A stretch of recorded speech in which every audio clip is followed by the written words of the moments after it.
des parents se mobilisent. Exemple, à Coimer, dans cette petite commune rurale, on craint aussi que cette suppression de classes donne un coup de frein au développement économique du village. Gilles Bernard, Dominique Mazère. Fermé pour cause de suppression de classes. Durant toute la journée, les parents ont occupé l'école, s'organisant avec les enseignants pour surveiller les enfants. Le groupe scolaire de Coimer et Brouquéran compte actuellement 6 classes pour 131 élèves et il devrait être 8 de plus à la rentrée prochaine. Une progression que conteste l'inspection d'académie, celle-ci s'appuyant notamment sur une moyenne de 23 élèves seulement par classe pour justifier cette suppression. Vous ne trouverez pas de classe à un niveau dans les écoles rurales. C'est une difficulté supplémentaire pour les enseignants et pour les enfants.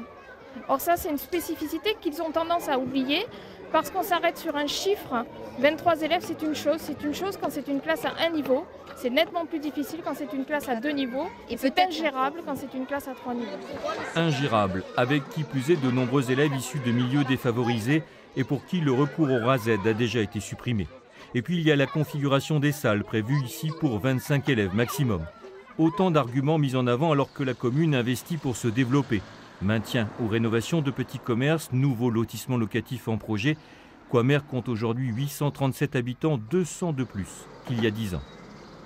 Les gens qui s'installent sur Coimer sont séduits par cet aspect qualitatif de l'enseignement, le dynamisme des équipes pédagogiques.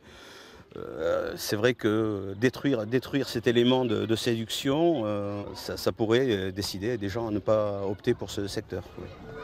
Lundi se tiendra le comité technique paritaire à l'inspection d'académie. Les parents d'élèves de Coimer ont donc décidé de poursuivre leur action pour obtenir un report de la décision jusqu'à la rentrée et pouvoir ainsi se baser sur des effectifs bien réels. C'est l'un des sujets